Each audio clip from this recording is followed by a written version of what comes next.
नमस्कार। जैसे कि आप देख सकते हैं अभी हम नरकटियागंज के शिवगंज चौक पे है और अभी जैसे कि आप जानते हैं कि पहलगाम में जो आतंकी हमला हुआ है उसको लेके जो कि मोदी जी का जो है वार हुआ है, एयर स्ट्राइक जो हुआ है उसको लेके आप क्या कुछ कहते हैं और हमारे समक्ष जो है हमारे सहयोगी है। तो सर, जैसे कि पहलगाम आतंकी हमला के बाद जो है जैसे देश की नागरिक कही थी हमें बदला चाहिए और मोदी जी ने जैसे कि मॉक ड्रिल का निकाला कि मॉक ड्रिल के द्वारा जो है सायरन के द्वारा हम लोगों को जनता को सतर्क करेंगे कि किस तरह का सायरन बजेगा तो जनता जो है अपने हिसाब से सतर्क होगी। तो इसको लेके क्या कहिएगा आप?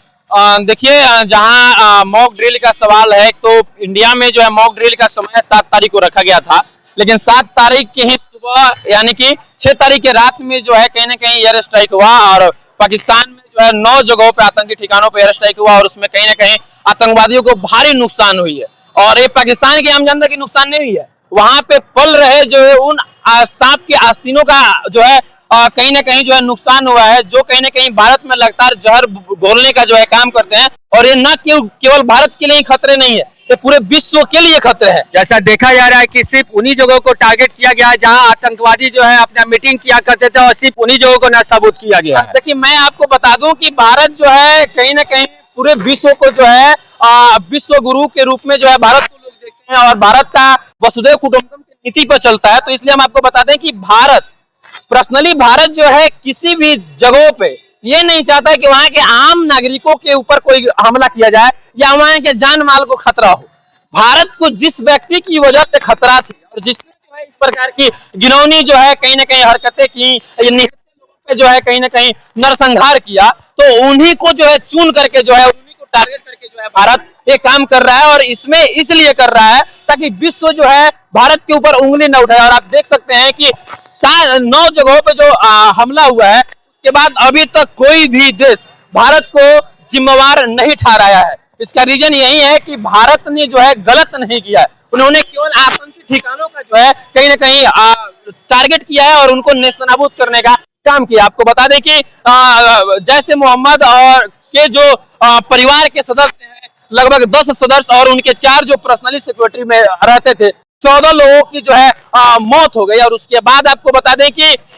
फिर अकेले वो बचे हुए जो मीडिया रिपोर्ट के अनुसार जो है रिपोर्ट आ रही है। तो कहीं ना कहीं ये बहुत बड़ी जवाबी कार्रवाई है और इसका जो है कहीं ना कहीं आगे भी बहुत ही बड़ा जो है अगर पाकिस्तान सबक नहीं लेता है तो खमियाजा भुगतना पड़ेगा और भारत चुप नहीं रहेगा। सर, आप क्या कहते हैं कि मोदी जी जिस प्रकार जो है बदला के रूप में जो है अभी एयर स्ट्राइक किए हैं और देख सकते हैं कि पाकिस्तान के उन सभी जगहों को नास्ताबूद किया गया है जहां पे कहा जा रहा है कि आतंकी जो है वहां पे अपना मीटिंग किया करते थे, वहां पे जो अपना प्लान बनाया करते थे और जिसके कारण जो है उन लोगों को ध्वस्त किया गया है। तो इस पे आप क्या कहिएगा? सबसे पहले तो अपने सभी देशवासियों को मैं जय हिंद कहना चाहूंगा। और मैं आपको बता दूं कि जिस प्रकार से मोदी जी ने ये कड़ा डिसीजन लिया है तो कहीं ना कहीं ये डिसीजन काबिले तारीफ है, लेकिन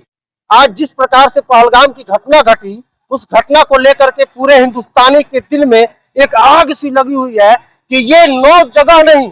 और सिर्फ आतंकवादी जगहों को नेस्तनाबूद करने से कुछ नहीं होने वाला है। आज भारत का हर एक भारतवासी यही चाहता है कि पूरे पाकिस्तान को नेस्तनाबूद कर दीजिए, क्योंकि कहा जाता है ना कि पाकिस्तान आतंकवादियों का जो जननी है, आतंकवादियों की एक फैक्ट्री है। तो कहीं ना कहीं हर एक हिंदुस्तानी का एक ही सोच है कि आतंकवाद जहां पल रहे हैं, जो उनकी जगह है, ठिकाने हैं, उन ठिकानों को नहीं पूरे पाकिस्तान को नक्शे से मिटा दिया जाए, तभी जाकर के हर एक हिंदुस्तानी के दिल में एक खुशी का महसूस होगा। जैसे कि अभी जो है भारत और पाकिस्तान के बीच जो युद्ध छिड़ी हुई है और इस युद्ध में आप आम जनता को क्या कुछ कह रहे हैं? देखिए, मॉक ड्रिल का जहां रहा सवाल की सरकार ने जो है गाइडलाइन दिया, होम मिनिस्टर ने गाइडलाइन दिया कि मॉक ड्रिल करना है, तो मॉक ड्रिल पर जो है यहाँ के आम जनता को जो है सतर्क रहने के लिए किस प्रकार से युद्ध के टाइम में जनता को सेफ रहना है, किस प्रकार से जो है सतर्क हम लोग रहा जा सकता है, उसकी टेस्टिंग दी गई। मैं जितने भी हमारे व्यूअरशिप है या फिर जितने भी देश के दर्शक हमारे इस वीडियो को देख रहे हैं, मैं उनको कुछ टिप्स बताने जा रहा हूं कि अगर कभी भी वार जैसी समस्याएं आती है, कोई ऐसी प्राकृतिक आपदा आती है जिसमें ज्यादा जान माल की नुकसान होने वाली रहती है, तो उस परिस्थिति में क्या करना चाहिए, मैं थोड़ा सा कंटिन्यू कर दूं। उसके पहले एक बात की सबसे पहले ये बताया कि वो मॉक ड्रिल है, तो मॉक ड्रिल करने का क्या तात्पर्य है? देखिए, मॉक ड्रिल करने का एकमात्र तात्पर्य रहता है कि उसमें सायरन बजती है और सायरन से जो है इंडिकेट किया जाता है सबसे पहले जहां पे टारगेट होता है कि इस क्षेत्र में जो है हमला हो सकता है दुश्मन देशों के द्वारा, तो उससे पहले उस क्षेत्र में 1 से 1.5 घंटा पहले जो है सायरन बजती है वायुसेना के द्वारा। सायरन बजा करके लोगों को सतर्क किया जाता है कि इस क्षेत्र में आप लोग जो है कहीं ना कहीं सतर्क रहिए, यहाँ पे हमला हो सकता है। लेकिन देखिए जो सायरन बजती है वायुसेना के द्वारा वो कई प्रकार की सायरन होती है। एक होती है कि वन टाइम में ही यूं करके सायरन बजेगी जो सतर्क करती है कि आप लोग सतर्क रहिएगा। उसमें कुछ चेंजिंग भी होती है सायरन में, जो मैं अभी बता नहीं सकता हूं आपको, क्योंकि वो सायरन की आवाज हमारे पास है नहीं। उसमें एक प्रकार की और चेंजिंग की जाती है सायरन में। उस चेंजिंग के बाद लोगों को आगाह किया जाता है कि आप इस क्षेत्र को खाली करके दूसरे जगहों पर चले जाइए। दूसरी चीज, मॉक ड्रिल से पहले जो सरकार और होम मिनिस्ट्री की गाइडलाइन आई कि कौन कौन से चीजों को जो है लोगों को अपने पास में रखना चाहिए। मॉक ड्रिल का मेन मकसद ये होता है कि उस क्षेत्र की सारी लाइटें बंद कर दी जाती है। इसलिए बंद कर दी जाती है कि अगर दुश्मन देश प्रहार करना चाहता है तो उस क्षेत्र में अंधेरा रहेगा तो टारगेट फिक्स नहीं हो पाएगा और दुश्मन जो है टारगेट को मिस कर जाएगा। और इसलिए जिस जगह पे जो है हमला करना चाहिए उस जगह को जो है बचाया जा सकता है। आपको बता दें कि जब 1971 की लड़ाई हुई थी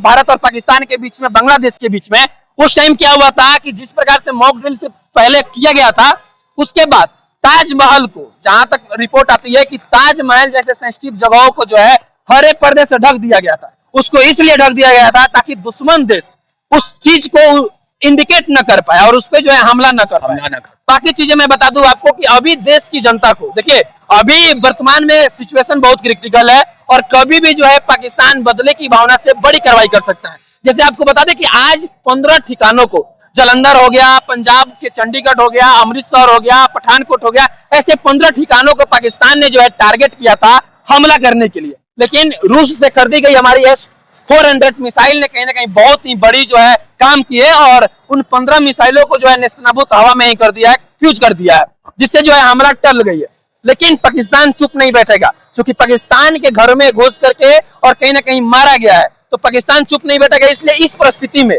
जो भी जो है सीमावर्ती लोग हैं उनसे मैं कहना चाहूंगा, और साथ ही हम लोग, हमारे आसपास के भी जो लोग हैं उनको भी हम लोग कहना चाहेंगे कि कुछ आवश्यक वस्तुएं जो आपके अपने पास रखिए।